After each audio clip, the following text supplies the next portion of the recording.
Day 9 of Roland Garros 2025 saw some truly stunning results and set up some Asia quarterfinal matchups I just can't wait to see. I'll talk about how Boisson and Bublik shocked the tennis world and preview the highly anticipated Gauff Keys and Djokovic Zverev quarterfinals. Bonjour, je m'appelle Christian Bassenite and welcome to Christian's Court, where I cover tennis from all angles. If you have not yet already, make sure you subscribe and click that notification bell so you are notified whenever I post my Day 10 recap video. Coco Gauff kicked off Day 9 play with a impressive 6-love 7-5 win over 20th seed Ekaterina Alexandrova. I gotta give Coco her full credit. She played a very good match. I was very impressed by her level, and I said that she needed to improve from what we've seen with her this tournament, and she definitely delivered on that front. Alexandrova for sure was off her game in the first set, but I think that she elevated her level and played sort of like her normal level in the second set, but it still wasn't enough to topple Gauff. Coco's ground game was just overall very sharp. Her backhand was strong as normal, but the forehand was also very good, and she maintained good height and spin on it, and it didn't really break down that much at all. I was impressed, though, mostly with Coco's serve. It wasn't like anything spectacular, but it still held up. And it was off in the previous rounds, but in this fourth round match, it was really solid, and she only got broken one time, which is important because Alexandrova served a lot better in that second set. So if Coco wasn't able to maintain her service level, this match would have definitely got sent into a third set. Meanwhile, on Suzanne Lenglen, Madison Keys prevailed in the battle of the Americans, defeating Hailey Baptiste 6-3, 7-5. Keys was just simply the better player in this match. She played a clean match for her standards, finished with 26 winners to 18 unforced errors. Hailey, meanwhile, hit 16 winners to 25 unforced errors. Baptiste did have her chances in this match. She had a break lead 3-1 in the second set, but her shot selection decisions still were a little bit questionable, to be honest.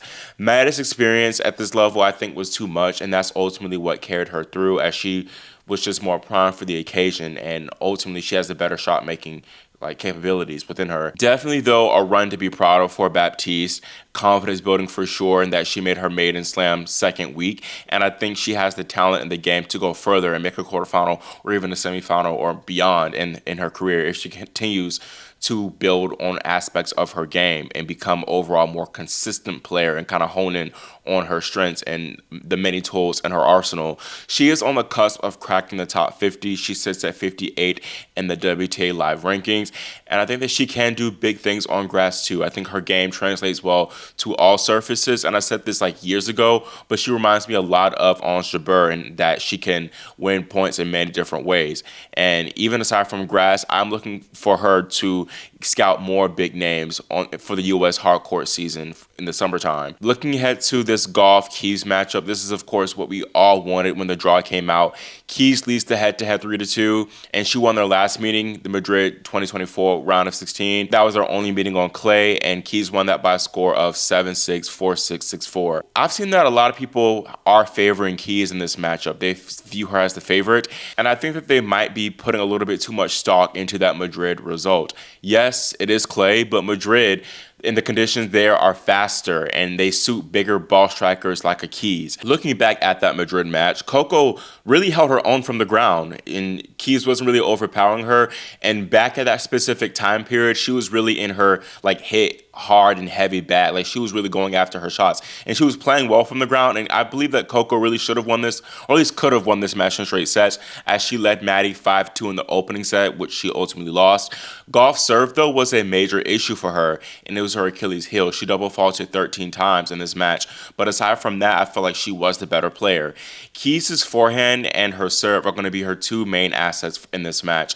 The backhand, it can be a bit vulnerable, like we saw against Sofia Kenin, but she was able to kind of come up with the goods whenever her back was against the wall and save those 3 match points. I just think that the clay simply aids Coco more in this matchup. Keys can go off the rails and be punished for it, like in that Swiatek Madrid quarterfinal matchup. Coco will test Keys' shot tolerance for sure. Against Baptiste, most of the points were between 1 and 4 shots because Hailey liked to dictate herself and move forward at finishing the net. I think that Gauff is going to be relying a little bit more on her shot tolerance and being able to extend points and draw a little bit more errors from Keys. Keys has been playing with house money after that near Kenin loss, and that very well might be the match that we look back on if Maddie goes on all the way. to win the title, which I think that she can. You just cannot deny that Maddie is very clutch, especially in these slams, it seems, and perhaps another clutch performance could get her through to make the semifinals. That calendar slam chase is still, again, very well alive for her. I think that she will have more consistency to test Coco from the ground compared to Alexandrova, who had a very messy opening set. Ekaterina also was just very much inexperienced at this stage of a major. Coco was pretty strong from start to finish in that Alexandrova match, but I could see the serve become a little bit more of an issue like it was against Boskova, especially considering how Keys will look to kind of attack that serve and induce, more double faults from Coco. I think that the first serve percentage for Gauff will be extremely crucial in her success. Now, it also could mean danger for Gauff considering how Maddie has a strong serve too, because if Coco does have an off serving day, Keys has to serve to where it will be hard for Coco to break. This is not a Boskova where she can, afford to get broken a whole bunch of times because she can break right back. Maddie's going to make life harder for her to break. I'm not saying that breaking Keys is impossible, especially on clay, but it's just going to be harder to do so. That's why I see Maddie at least getting a set in this one, but I don't know about her winning this match. I have Coco taking this one in 3 sets. It wasn't really that much of a hard pick for me. Gauff just impressed me a lot with her Alexandrova win, and I feel like she is trending in the right direction. Keys was solid against Baptiste, but Gauff will just give her a different challenge again in it being more of a grind from the ground. I just think it's going to be hard to bet against Coco in this form on the slower clay. I think it's going to take Coco, for one, having a dip in form and Keys playing a higher level than what we've seen in this tournament, to be honest, and I don't know if I see that happening. Now, Coco's former doubles partner, Jessica Pegula, did not join her in the quarterfinals as the number 3 seed lost 3-6, 6-4, 6-4 to 361st ranked Lois Boisson in one of the biggest upsets in recent tournament history. Boisson is the lowest ranked slam quarterfinalist since Kai Kanepi at the 2017 US Open. Pegula had multiple chances really to win this match. She led Boisson 6-3, 4-3, and then she had a break point up 3-2 in the third set, and she fumbled 3 game points at 4-all in the decider. She also fumbled 4 break back points at 4-5 in that final game. And Pegula made some pretty poor misses in that last game especially. Maybe it's mental from like the crowd and the occasion. And for sure, I think the crowd propelled Lois to the finish line in these tight moments. I don't know if she really would have won this match if it weren't for her playing at home on Chatrier. But that said, I'm taking nothing away from her win. She 100% deserved the match. I'm very impressed by Lois's game. I was impressed by her game when I first watched her in Rouen. She is very reminiscent of both Maria Sakkari and Sam Stosur. Just that really aggressive, heavy forehand. And she's also just a tremendous athlete and has a lot of variety with the drop shots and also the slices with the backhand too. And just, yeah, she has very much a complete game. Also not afraid to come into the net as well. I just was not expecting this result. I was extremely shocked. And I thought that Lois did have the game to, hang with Pegula, but I knew that she was having physical issues from her previous match against Elsa Jukmont. And I also was not sure if she could handle the occasion of playing in her maiden slam 4th round. Mind you, this is her maiden slam main draw debut. And her maiden main draw tour win wasn't that long ago. It was April. It was very memorable against Harriet Dart in Rouen. And that was a match that reeked of tension.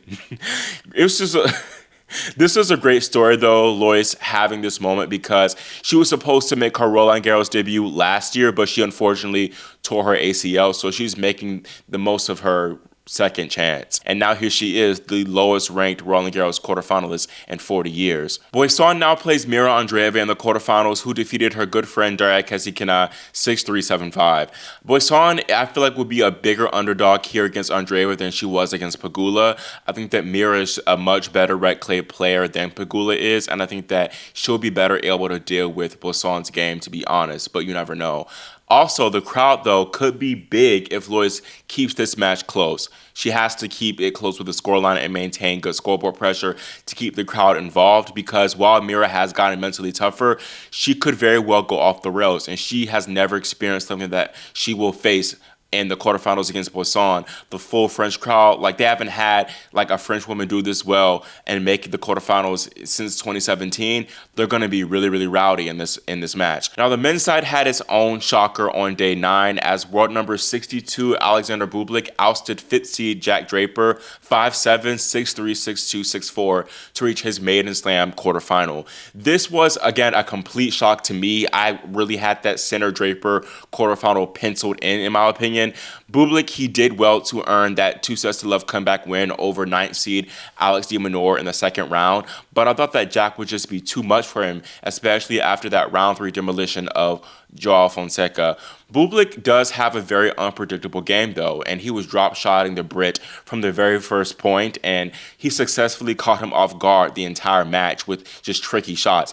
And I think that him switching up the pace, too, really took Jack out of his element. Bublik also had a lot of success up at net, and he won 7 of 9 net points in that second set. In the third set, though, it was like peak Bublik, and it was really drawing to see how much Jack was outplayed. The Kazakhstanian man hit 17 winners to 6 unforced errors, which is like crazy. And Jack, I believe, hit 8 winners to 7 unforced errors. So it's not like he was playing bad, but Bublik was just on another level, man.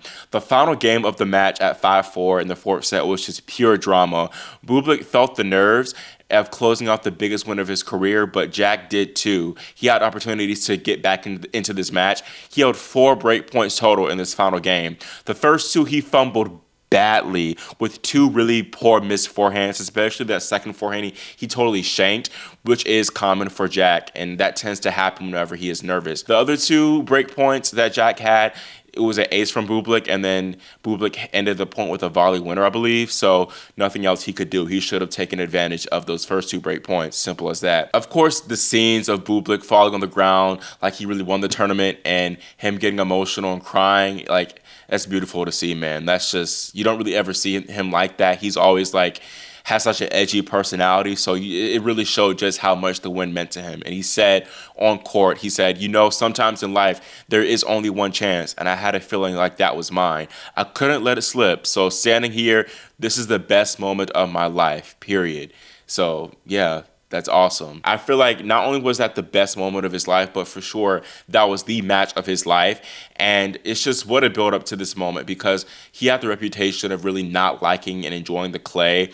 But I think him winning Turin, the challenger there, the week of Rome, definitely laid the foundation for him to go on this run at Roland Garros. Now, I do not see the fairy tale run for Bublik continuing much further beyond the quarterfinals, because he now gets world number 1 Yannik Sinner, who is in scintillating form at the moment. Yannik showed absolutely no mercy against his fellow ginger Andrei Rublev, crushing him 6-1, 6-3, 6-4. Things looked promising for Rublev when he held 2 break points in the very first game of the match, but everything went downhill for him after that. It was quite something to watch Sinner just run Rublev ragged in this match, and Yannik does such a great job of sensing the very first small opening to spread the court and ultimately attack. Rublev didn't even play that bad in this match. Yannik was just too good, and the Italian finished with 25 winners to 18 unforced errors. He won 81% of his first serve points, but even more impressive to me is his 77% success rate behind points off that second serve. Now, Yannik leads the head-to-head with Bublik 3-1. Bublik's lone win was in 2023, the Halle match where Sinner retired down 7-5 to love. I feel like Bublik, even winning a set, would be a huge win and a little bit of an upset in its own. I know that might be a little bit mean to say, but perhaps his unpredictability could challenge Sinner. But I would be totally, like, completely dumbfounded if he managed to get an upset over the world's best here. Gauff Keys was not the only edgy quarterfinal matchup that was set through day 7, as Novak Djokovic and Alexander Zverev will meet for the 14th time. Novak scored his 100th Roland Garros victory with a 2-3-2 win over Brit Cam Norrie. Zverev, meanwhile, advanced after leading Talon Griekspoor 6-4, 3-love, and the Dutchman had to retire due to an ab injury. Novak leads the head-to-head with Zverev 8-5, and they played a lot of their matches, though, through 2018 to 2021. Their last meeting technically was the Australian Open semifinal, where Zverev won the first set in a tiebreaker before Novak had to pull the plug due to an injury. Their last completed match wasn't like, it was like 2 years ago, 2023 Cincinnati semifinals, which Djokovic won 7-6, 7-5. Novak has never lost a completed match against Zverev at a slam stage, including the 2019 Roland Garros tournament, which he won in straight sets. But I do think best of 5 favors Zverev right now at this stage, considering how Djokovic, again, he is the GOAT. He can do so many things, but Father Time still is undefeated. And I just don't know if he can really outlast Zverev like that, who is like a mastermind at making matches ugly and physical out there. I think that Djokovic has been in better form than Zverev lately. He's hot coming off that Geneva title, and he's looked really great thus far in the tournament. Completely untested, but neither has Zverev.